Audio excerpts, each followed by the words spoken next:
भक्त जनों, आज बृहस्पति बार है। आप बृहस्पति भगवान की आज आप लोग कथा सुने। बृहस्पति बार का जो लोग बृहस्पति देव के श्रद्धा भक्ति से कथा सुनते हैं, उस पर बृहस्पति देव प्रसन्न हो जाते हैं। बृहस्पति देव की जय हो, बृहस्पति देव की जय हो। प्राचीन समय की बात है, एक नगर में एक बड़ा व्यापारी रहता है। वो जहाजों में माल लाद कर दूसरे शहरों में भेजा करता है। वो जिस प्रकार अधिक धन कमाता है, उसी प्रकार जी खोलकर दान भी करता है। परंतु उसकी पत्नी अत्यंत कंजूस है। वो किसी को एक डमरी भी नहीं देने देती है। एक बार सेठ जब दूसरे देश में व्यापार करने गया, तो पीछे से बृहस्पति देव ने साधु भेष में उसकी पत्नी से भिक्षा मांगने आई। व्यापारी की पत्नी बृहस्पति देव से बोली, हे साधु महाराज, मैं इस दान और पुण्य से तंग आ गई हूँ। आप कोई उपाय बताइए जिससे मेरा सारा धन नष्ट हो जाए और मैं आराम से रह सकूं। मैं यह धन लुटाता हुआ नहीं देख सकती। बृहस्पति देव ने कहा, हे देवी, तुम बड़ी विचित्रा हो। संतान और धन से कोई दुखी होता है। अगर अधिक धन है तो इसे शुभ कामों में लगाया करो। कुंवारी कन्याओं का विवाह करवाओ, विद्यालय और बाग बगीचा का निर्माण करवाओ। ऐसे पूर्ण कार्य करने से तुम्हारा लोक परलोक सार्थक हो सकता है। परंतु साधु की इन बातों से व्यापारी की पत्नी को खुशी नहीं हुई। उसने कहा, मुझे ऐसा धन की आवश्यकता नहीं है जिसे मैं दान दूं।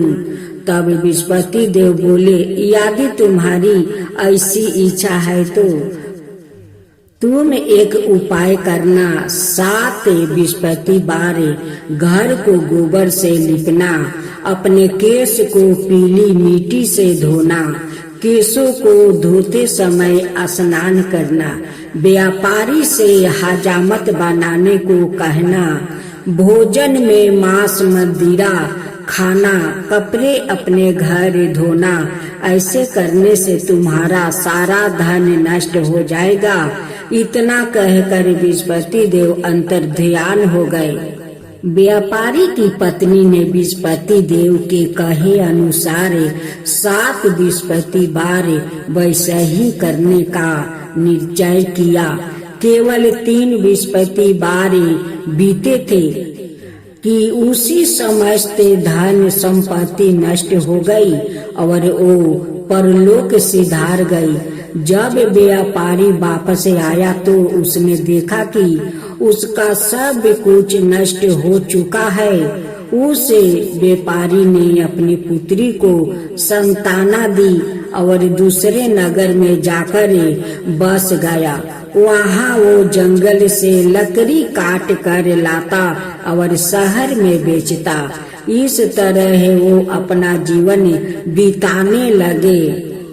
एक दिन उसकी पुत्री ने दही खाने की इच्छा प्रकट की, लेकिन व्यापारी के पास दही खरीदने के पैसा नहीं थे। वो अपनी पुत्री को आश्वासन देकर जंगल में लकड़ी काटने चला गया। वहाँ एक वृक्ष के नीचे बैठे अपनी पूर्व दशा पर विचार कर रोने लगा। उस समय बृहस्पति बार था। तभी वहाँ बृहस्पति देव साधु के रूप में सेठ के पास आए और बोले, हे मनुष्य, तू इस जंगल में किस चिंता में बैठा है? तब व्यापारी बोला, हे महाराज, आप सब कुछ जानते हैं। इतना कहकर व्यापारी अपनी कहानी सुनाकर रो पड़ा। बृहस्पति देव बोले, देखो बेटा, तुम्हारी पत्नी ने बृहस्पति देव का अपमान किया है, इसी कारण तुम्हारा यह हाल हुआ है। लेकिन अब तुम किसी प्रकार की चिंता मत करो। तुम गुरुवार के दिन बृहस्पति देव का पाठ करो। 2 पैसे के चने और गुड़ को लेकर जल के लोटे में शक्कर डालकर वो अमृत और प्रसाद अपने परिवार के सदस्यों और कथा सुनने वालों में बांट दो। सवाए भी प्रसाद और चरण अमृत लो, भगवान तुम्हारा अवश्य कल्याण करेंगे। साधु की बात सुनकर व्यापारी बोला, महाराज मुझे तो इतना भी नहीं बचता है कि मैं अपनी पुत्री को दही लाकर दे सकूं। इस पर साधु जी बोले, तुम लकड़ियां शहर में बेचने जाना, तुम्हें लकड़ियों के दाम पहले से चौगुने मिलेंगे, जिससे तुम्हारे सारे कार्य सिद्ध हो जाएगा। उसने लकड़ियां काटी और शहर में बेचने के लिए चल पड़ा। उसकी लकड़ियां अच्छे दाम में बिक गई, जिसे उसने अपनी पुत्री के लिए दही लिया और गुरुवार की कथा हेतु चना गुड़ लेकर कथा की और प्रसाद बांट कर सवाए भी खाया। उसी दिन से उसकी सभी कठिनाइयां दूर होने लगी। परंतु अगले बृहस्पतिवार को वो कथा करना भूल गया। अगले दिन वहाँ के राजा ने एक बड़े यज्ञ का आयोजन करे पूरे नगर के लोगों के लिए भोजन का आयोजन किया है। राजा की आज्ञा अनुसार पूरा नगर राजा के महल में भोजन करने गया, लेकिन व्यापारी वो उसकी पुत्री तनिक विलंब से पहुँचे। अंत उन्हों दोनों को राजा ने महल में ले जाकर भोजन करवाया। जब वो दोनों लौट कर आए तभी रानी ने देखा कि उसकी खूंटी पर टांगा हार गायब है। रानी को व्यापारी और उसकी पुत्री पर संदेह हुआ कि उसका हार उन दोनों ने ही चुराया है।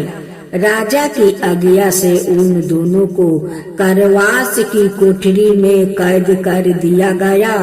कैद में पड़कर दोनों अत्यंत दुखी हुए। वहाँ उन्होंने बृहस्पति देवता का स्मरण किया।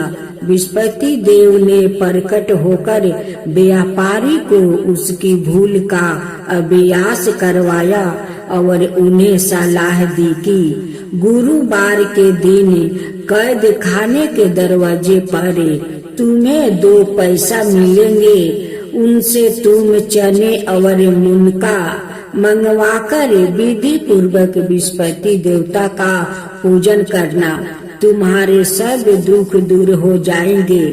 बृहस्पतिवार को कैद खाने के दरवाजे पर उन्हें 2 पैसे मिले। बाहर सड़क पर एक स्त्री जा रही थी। व्यापारी ने उसे बुलाकर गुड़ और चने लाने को कहा।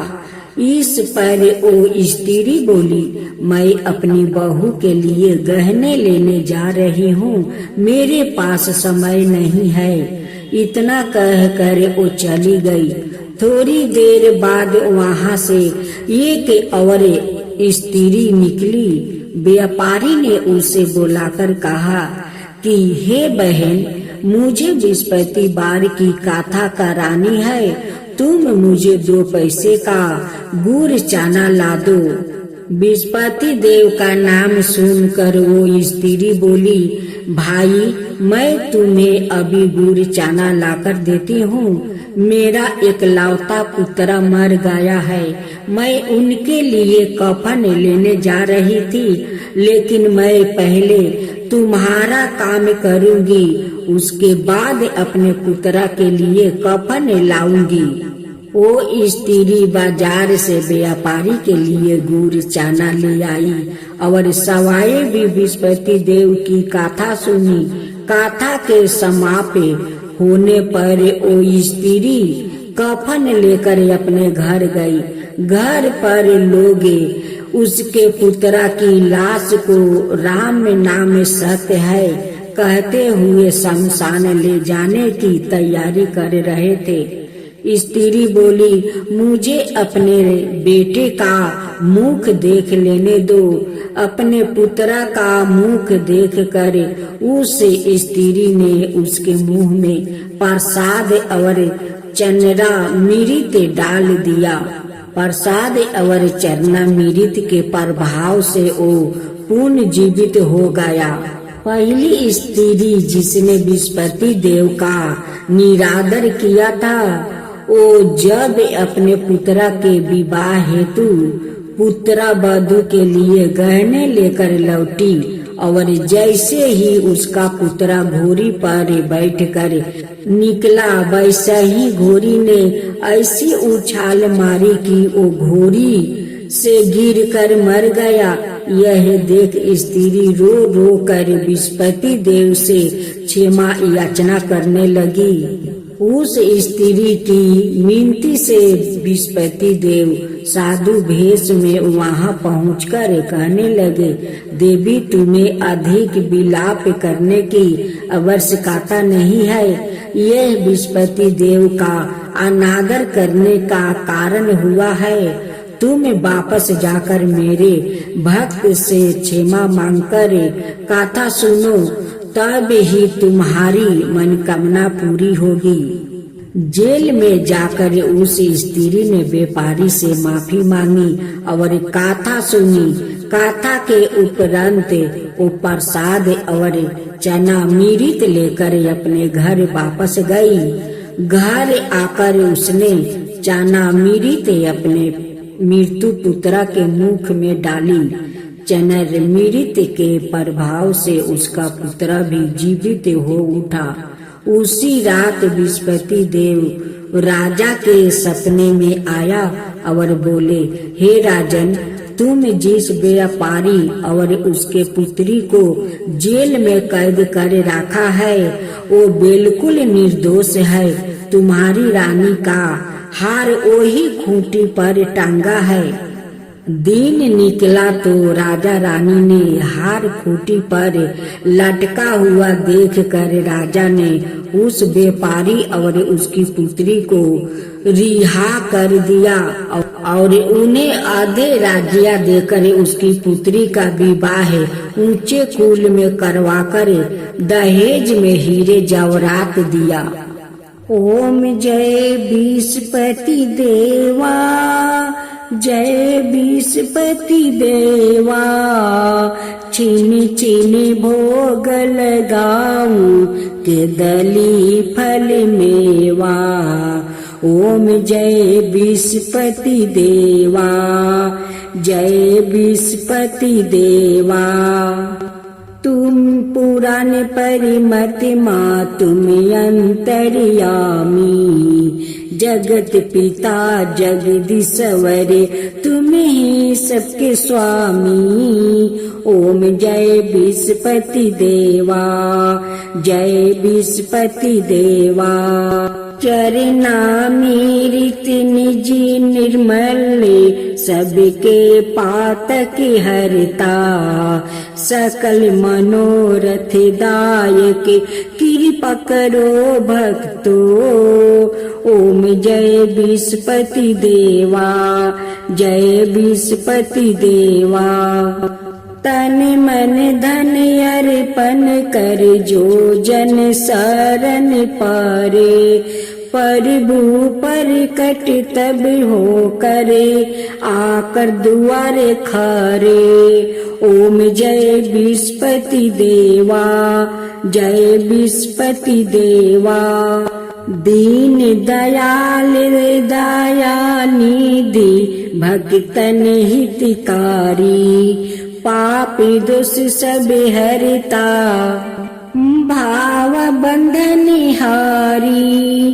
ओम जय बृहस्पति देवा, जय विस्पति देवा। सकल मनोरथ दायक सब संशय हरो, विषय विकार मिटाओ संतन सुखिकारी।